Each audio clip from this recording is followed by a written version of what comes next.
इस वीडियो में हम लोग देखेंगे केमिस्ट्री के बुक रीडिंग पार्ट 2 रासायनिक अभिक्रिया के प्रकार। कक्षा 9 में हम अध्ययन कर चुके हैं कि रासायनिक क्रिया के समय किसी एक तत्व का परमाणु दूसरे तत्व के परमाणु में नहीं बदलता, न तो कोई परमाणु मिश्रण से बाहर जाता है और न ही बाहर से मिश्रण में आता है। वास्तव में किसी रासायनिक अभिक्रिया में परमाणुओं के आपसी संबंध के टूटने या जुड़ने से नए पदार्थों का निर्माण होता है। परमाणुओं के बीच विभिन्न प्रकार के आबंध के बारे में आप अध्याय 3 और 4 में अध्ययन करेंगे। संयोजन अभिक्रिया। संयोजन अभिक्रिया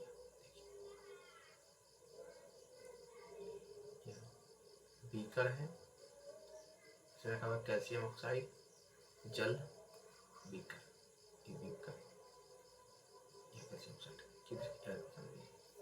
एक बीकर में थोड़ा सा कैल्शियम ऑक्साइड मतलब CaO कैल्शियम ऑक्साइड लीजिए। कैल्शियम ऑक्साइड को कहते हैं बिना बुझा हुआ चूना। बिना बुझा हुआ चूना कहते हैं। चूना लीजिए, इसमें धीरे धीरे जल मिलाइए। अब बीकर को स्पर्श कीजिए जैसा कि तस्वीर में दिखा हुआ है। आप ताप का कोई परिवर्तन हुआ? जल के साथ कैल्शियम ऑक्साइड की अभिक्रिया से बुझे हुए चूने का निर्माण। कैल्शियम ऑक्साइड यानी CaO के साथ तीव्रता से अभिक्रिया करके बुझे हुए चूने कैल्शियम हाइड्रोक्साइड का निर्माण करके अधिक मात्रा में ऊष्मा उत्पन्न करते हैं। CaO बिना बुझा हुआ चूना प्लस H2O CaOH का होल 2, इसको कहते हैं बुझा हुआ चूना प्लस ऊष्मा।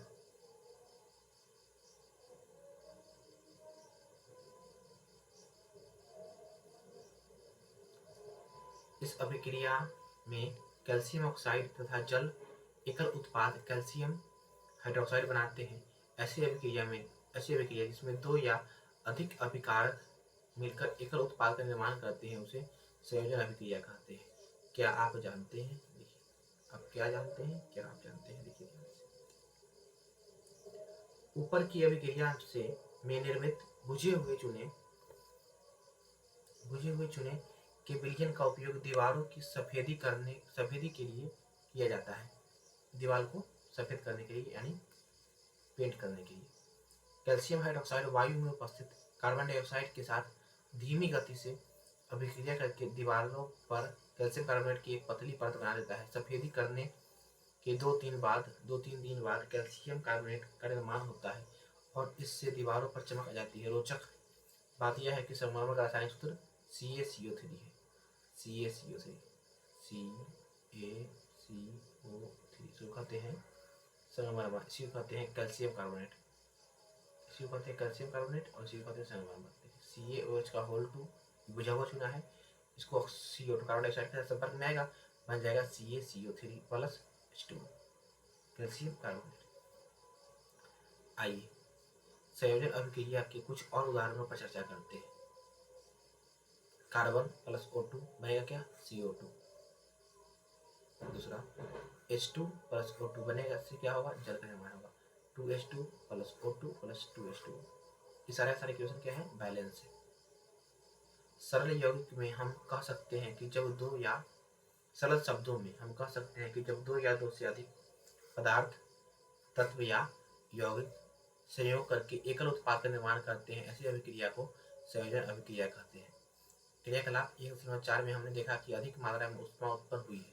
इससे अभिक्रिया मिश्रण गर्म हो जाता है। जिन अभिकारकों में उत्पाद के निर्माण के साथ साथ ऊष्मा भी उत्पन्न होती है उसे ऊष्माक्षेपी अभिक्रिया कहते हैं। ऊष्माक्षेपी रासायनिक अभिक्रिया कहते हैं। इसमें जिसमें ऊष्मा उत्पन्न होती है उसे कहते हैं ऊष्माक्षेपी अभिक्रिया। ऊष्माक्षेपी अभिक्रिया के कुछ अन्य उदाहरण है प्राकृतिक गैस का दहन। CH4 प्राकृतिक गैस किसको कहते हैं? Methane. CH4 plus 2O2 CO2 plus H2O plus ऊर्जा। तो ये भी कौन अभिक्रिया है? ये भी है ऊष्माक्षेपी अभिक्रिया।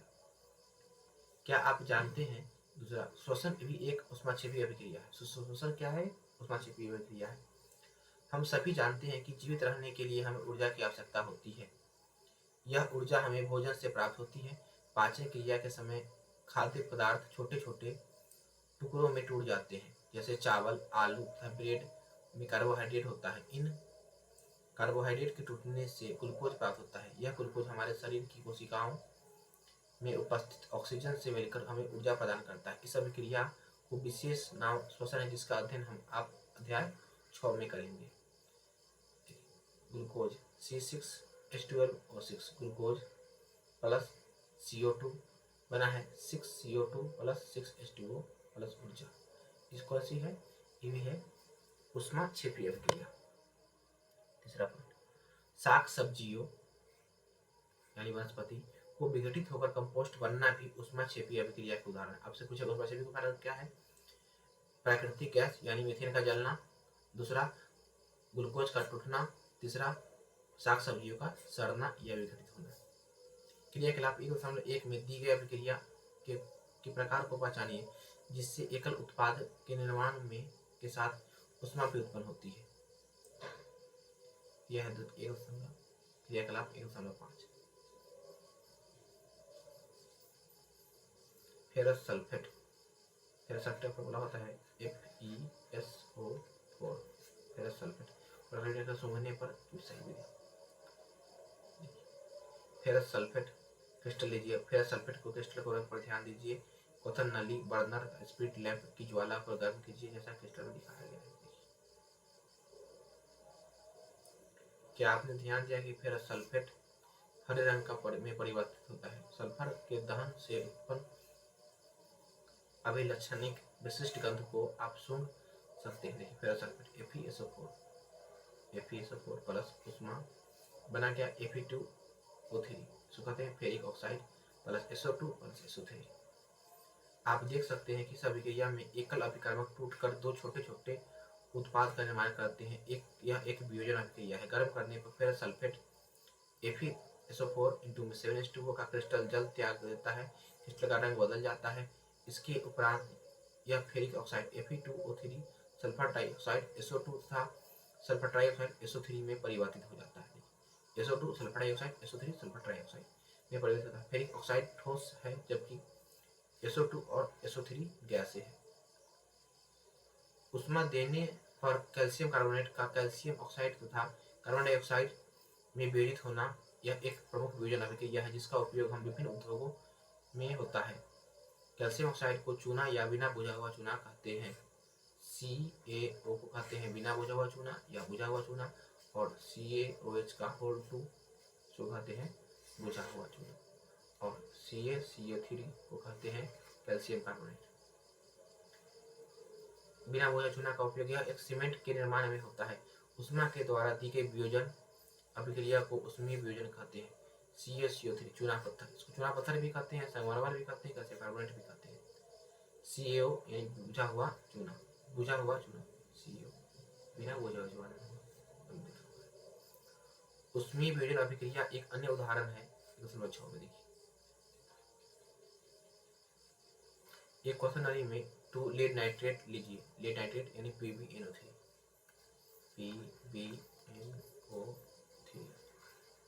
लेड नाइट्रेट लीजिए। क्वेश्चन नली को पकड़कर ज्वाला के ऊपर रखकर गर्म कीजिए। चित्र 1.5 में दर्शाया गया है। क्या आपने देखा? यदि कोई परिवर्तन हुआ तो उसे नोट कीजिए। परख नली से पकड़ा हुआ, परख नली पकड़ने वाला एक चिमटा, यहाँ देखिए चिमटा है, क्वेश्चन नली है, लेड नाइट्रेट है और एक बर्नर है। लेड नाइट्रेट का तापन तथा नाइट्रोजन और डाइऑक्साइड का उत्सर्जन। आप देखेंगे कि भूरे रंग का धुआं उत्सर्जित होता है, यह नाइट्रोजन डाइऑक्साइड का धुआं है। यह अभिक्रिया इस प्रकार होती है। लेड नाइट्रेट PbNO3 ताप दिए, बना क्या? Lead oxide PbO plus 4NO2 nitrogen oxygen dioxide. Nitrogen dioxide यहाँ है NO2 और ये ऑक्सीजन।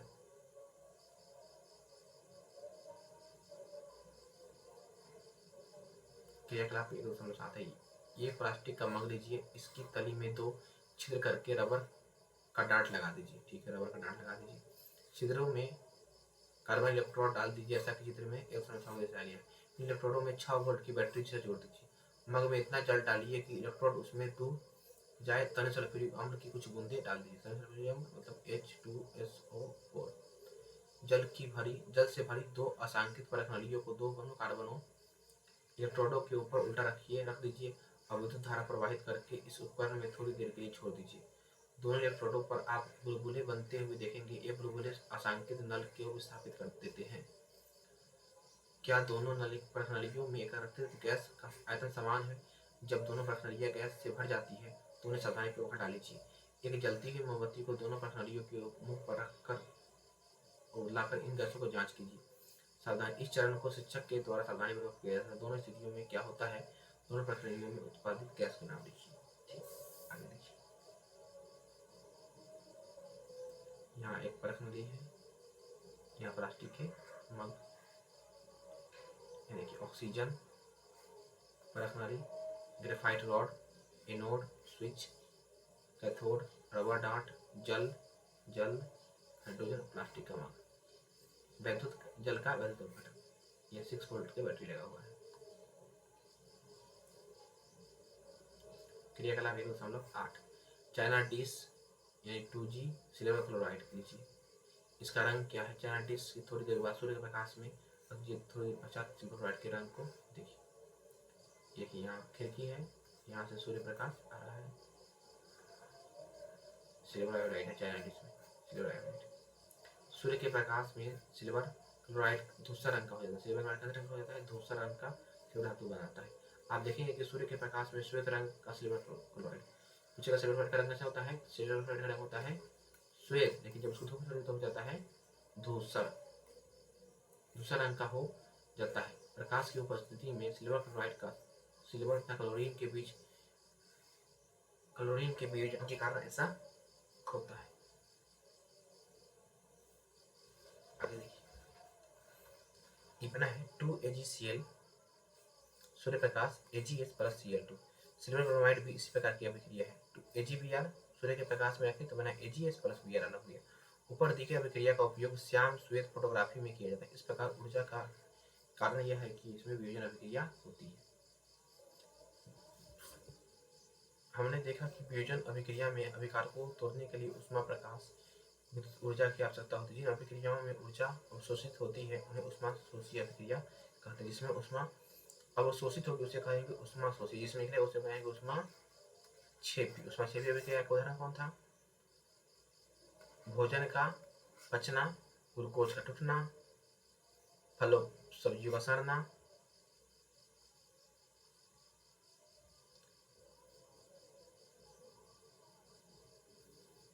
आगे सवाल यह है विस्थापन अभिक्रिया।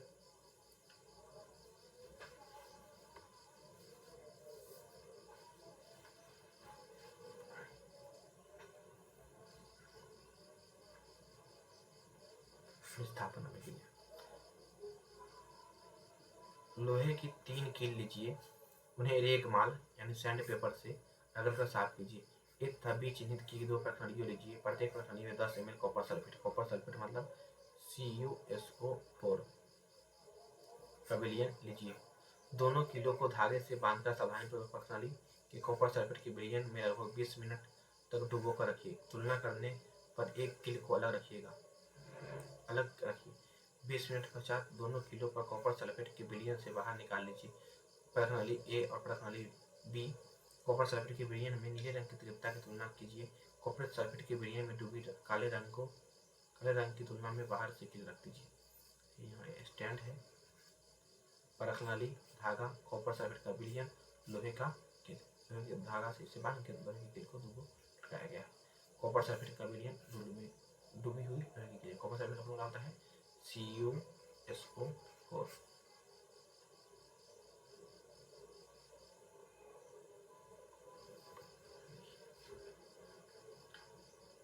एक लोहे की कील है, कॉपर सल्फेट के विलयन के बाहर निकाली गई लोहे की कील, कॉपर सल्फेट का विलयन इसके अंदर है। प्रखंडी स्टैंडर्ड अभिक्रिया प्रखंडी प्रयोग से पहले उपरोक्त के उपरांत कॉपर सल्फेट के विलयन का तुलना कीजिए। लोहे की कील पर भूरा रंग क्यों हो जाता है? कॉपर सल्फेट का विलयन नीला रंग मलिन क्यों छोड़ पड़ा गया? इस अभिक्रिया की हुई देखिए। ये वह है Fe फेरस प्लस CuSO4 बना FeSO4 और हो गया Cu। देखिए यहाँ Fe चला गया है F के साथ आ गया है SO4 और CO हो गया अलग, क्योंकि Fe जो है ज़्यादा अभिक्रियाशील है किससे, कॉपर से। इस अभिक्रिया में लोहे यानी आयरन से दूसरे तत्व कॉपर का कॉपर सल्फेट के विलयन विस्थापित कर दिया या हटा दिया। इस अभिक्रिया को विस्थापन अभिक्रिया कहते हैं। जैसे इसके उदाहरण है Zn प्लस CuSO4 बना है ZnSO4 plus Cu, copper sulphate कहते हैं CuSO4, जिंक सल्फेट को ZnSO4। आगे देखिए Pb प्लस CuCl2 बना है PbCl2 plus Cu, copper chloride से बन गया है लेड क्लोराइड। जिंक तथा लेड कॉपर की अपेक्षा अधिक क्रियाशील है। जिंक तथा लेड कॉपर की अपेक्षा अधिक क्रियाशील है। वे कॉपर और उसके यौगिक से विस्थापित कर देते हैं।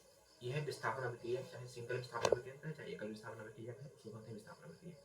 आगे आता है द्वि विस्थापन अभिक्रिया। एक प्रणाली में 3 ml सोडियम सल्फेट लीजिए, sodium sulphate NaSO4 sodium sulphate का विलयन लीजिए। यह एक प्रणाली में 3 ml बेरियम क्लोराइड ठीक है लीजिए, दोनों विलयनों को मिला दीजिए। यहाँ देखिए बोला है सोडियम सल्फेट का बेरियम प्रणाली में लीजिए और बेरियम क्लोराइड को मिला दीजिए। बेरियम सल्फेट का सोडियम क्लोराइड का निर्माण हो जाएगा। यहाँ सोडियम सल्फेट था चलाएगा, बन जाएगा बेरियम सल्फेट। सोडियम क्लोराइड था, बेरियम क्लोराइड था, बन जाएगा सोडियम क्लोराइड। आप देखेंगे कि श्वेत रंग का एक नया पदार्थ का निर्माण होता है जल में अविलय। इस अविलय पदार्थ को अपक्षेप कहते हैं। अपक्षेप पता है में कहते हैं प्रेसिपिटेट।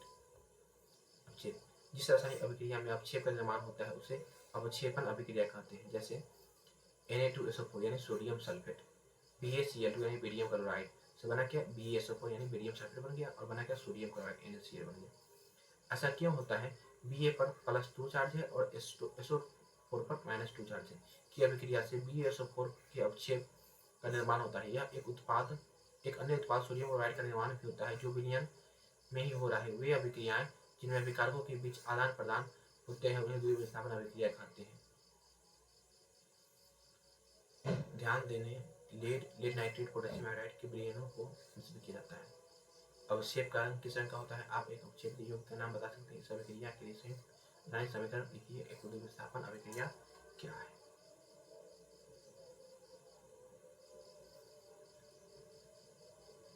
आगे है उपचयन एवं अपचयन का खिलाफ 1.1। चाइना डिश कॉपर चूर्ण लेकर उसे गर्म कीजिए। आपने क्या देखा? कॉपर चूर्ण है ये चाइना डिश में, जाली, टिपाई, बर्नर यहाँ पे आया गर्म हो रहा है। कॉपर पर का कॉपर ऑक्साइड में उपचयन। कॉपर चूर्ण की सतह पर कॉपर ऑक्साइड की काली परत का चढ़ जाना। यह काला पदार्थ क्यों बना? यह कॉपर ऑक्साइड कॉपर से ऑक्सीजन के योग से बना है। 2Cu प्लस O2 बना तापन 2Cu। यदि इस पर गर्म पदार्थ Cu के ऊपर गैस प्रवाहित की जाए तो सतहें की काली परतें भूरी रंग हो जाती है, क्योंकि इस स्थिति में विपरीत अभिक्रिया संपन्न होती है तथा कॉपर प्राप्त होता है। Cu प्लस H2 बना है Cu प्लस H2। अभिक्रिया के समय जब किसी पदार्थ में ऑक्सीजन की वृद्धि होती है तो हम कहते हैं कि उसका उपचयन हुआ है। अभिक्रिया में किसी पदार्थ का ऑक्सीजन की ह्रास होती है तो कहते हैं उसका अपचयन हुआ है। उपचयन यानी चयन कब कहेंगे? जब ऑक्सीजन में हो जाए वृद्धि और हाइड्रोजन में हो जाए कमी तो कहेंगे उपचयन हुआ है। अभिक्रिया 1.2 में कॉपर ऑक्साइड के ऑक्सीजन का ह्रास हो रहा है, इसलिए यह अपचयित हो रहा है। हाइड्रोजन में ऑक्सीजन की वृद्धि हो रही है, इसीलिए यह अपचयित हो रहा है। अर्थात किसी अभिक्रिया में एक अभिकारक उपचयित तथा दूसरा अभिकारक अपचयित होता है। इस अभिक्रिया को उपचयन, अपचयन अथवा रेडॉक्स कहते हैं। ये जो रेडॉक्स अभिक्रिया है वो एक ही समय पर उपचयन भी होता है और एक ही समय अपचयन भी होता है, इसीलिए इसको कहते हैं रेडॉक्स अभिक्रिया कहते हैं। CuO प्लस H2O, Cu बना प्लस H2O। रेडॉक्स अभिक्रिया के कुछ अन्य उदाहरण है ZnO plus C, Zn plus Cu। MnO2 plus Cl बना MnCl2 प्लस 2H2O। अभिक्रिया के समय 3 में उपस्थित कार्बन उपचयित होकर Cu तथा ZnO उपचयित होकर Zn बनता है। अभिक्रिया के समय 3 में HCl Cl2 में अपचयित होकर MnO2 प्लस MnCl2 उपचयित होता है। ऊपर के उदाहरणों के आधार पर हम कह सकते हैं कि यदि किसी अभिक्रिया में पदार्थ का अपचयन तब होता है जब उसमें ऑक्सीजन की वृद्धि होती है या हाइड्रोजन का ह्रास होता है। कहते हैं ऑक्सीजन की वृद्धि होगा या हाइड्रोजन का ह्रास होगा। पदार्थ का उपचयन तब होता है जब उसमें ऑक्सीजन का ह्रास होता है या हाइड्रोजन का वृद्धि होती है। क्रिया का आगे उसमें एक पर ध्यान दीजिए, एक चमकदार ज्वाला के साथ मैग्नीशियम रिबन, मैग्नीशियम रिबन पर ऑक्सीजन के दहन होता है तो यह श्वेत पदार्थ मैग्नीशियम ऑक्साइड में परिवर्तित हो जाता है। इस अभिक्रिया में ऑक्सीजन का अपचयन होता है या अपचयन। 1.3 आ गया। क्या आपने दैनिक जीवन में अभिक्रियाओं के प्रभाव को देखा है? पहला है 3.1.3 संक्षारण। आपने अवश्य देखा होगा कि लोहे की बनी नई वस्तु चमकीली होती है, लेकिन कुछ समय के पश्चात वे लालिमा युक्त भूरे रंग की परत चढ़ जाती है। प्रायः इस प्रक्रिया को जंग लगना कहते हैं। कुछ धातुओं में ऐसा परिवर्तन होता है। क्या आपने चांदी और तांबे में चढ़ने वाले परत पर ध्यान दिया है? जब कोई धातु अपने आसपास अम्ल, आर्द्रता आदि के संपर्क में आता है तो ये संक्षारित हो जाती है और इस प्रक्रिया को संक्षारण कहते हैं। चांदी के ऊपर काली परत व तांबे के ऊपर हरी परत का चढ़ना संक्षारण के अन्य उदाहरण। संक्षारण के कारण कार्य के ढांचे, पुल, लोहे की रेलिंग, जहाज, धातु, विशेषकर लोहे से बनी वस्तुओं की बहुत क्षति होती है। लोहे का संक्षारण एक गंभीर समस्या है। क्षतिग्रस्त लोहे को बदलने में हर वर्ष अधिक पैसा खर्च होता है। अध्याय 3 में संक्षारण के बारे में अधिक जानकारी से पढ़ेंगे। अगला है विकृति गंधा, एसिडिटी। वसा युक्त अथवा तैलीय खाद्य पदार्थ जो लंबे समय तक रखा जाता है तब इसका स्वाद या गंध कैसी होती है? उपचयित होने पर तेल एवं वसा विकृति गंध हो जाते हैं तथा इसके स्वाद में गंध बदल जाते हैं। इसके स्वाद क्या होते हैं? गंध में बदल जाते हैं। प्रायः तैलीय वसायुक्त खाद्य सामग्रियों का उपचयन कर रुकने वाले प्रतिऑक्सीकारक मिलाए जाते हैं। वायुरोधी बर्तनों में सामग्री रखने पर उपचयन की गति धीमी हो जाती है। क्या आप जानते हैं कि चिप्स बनाने वाली चिप्स की थैली में ऑक्सीजन को हटाकर उसमें नाइट्रोजन गैस भर दें, नाइट्रोजन से कम सक्रिय गैस युक्त करते हैं ताकि इस चिप्स का उपचयन न हो सके। आगे है प्रश्नोत्तर पढ़ेंगे अगले वीडियो में। इसमें देखते हैं आपने क्या सीखा। Most important point. एक पूर्ण रासायनिक समीकरण अभिकारक उत्पाद प्रत्यात्मक रूप में उनकी भौतिक अवस्था को प्रदर्शित करता है। ठीक है, रासायनिक समीकरण को संतुलित किया जाता है जिसे समीकरण अभिकारक उत्पाद दोनों एक ही ओर रासायनिक अभिक्रिया में भाग लेने वाले प्रत्येक परमाणु की संख्या समान हो। समीकरण संतुलित आवश्यक है। संयोजन अभिक्रिया में दो या अधिक पदार्थ मिलकर एक नया पदार्थ बनाते हैं। वियोजन अभिक्रिया संयोजन अभिक्रिया के विपरीत होती है। वियोजन अभिक्रिया में एकल पदार्थ वियोजित होकर दो या अधिक पदार्थ का निर्माण करते हैं। जिन अभिक्रियाओं में उत्पाद के साथ कोई ऊष्मा उत्सर्जन होता है उन्हें ऊष्माक्षेपी अभिक्रिया कहते हैं। जिन अभिक्रियाओं में ऊष्मा का अवशोषण होता है उन्हें ऊष्मा शोषी अभिक्रिया कहते हैं। जब कोई पदार्थ दूसरे तत्व को उसके यौगिक में विस्थापित कर देता है तो उसे विस्थापन अभिक्रिया कहते हैं। द्वि विस्थापन अभिक्रिया में दो अलग अलग परमाणुओं के समूह आयन आपको आपस में आदान प्रदान होता है। अपक्षेपण अभिक्रिया से अविलय लवण प्राप्त होता है। अभिक्रिया में पदार्थों को ऑक्सीजन या हाइड्रोजन का योग ह्रास भी होता है। ऑक्सीजन का योग और हाइड्रोजन का ह्रास ऑक्सीकरण या उपचयन कहलाता है, जबकि ऑक्सीजन का ह्रास या हाइड्रोजन का योग अपचयन कहलाता है। इसके अभ्यास पढ़ेंगे अगला वीडियो में। इस वीडियो को देखने के लिए आपको थैंक यू। और वीडियो अच्छा लगा है तो आप कर दीजिए शेयर और चैनल को कर लीजिए सब्सक्राइब। Okay bye.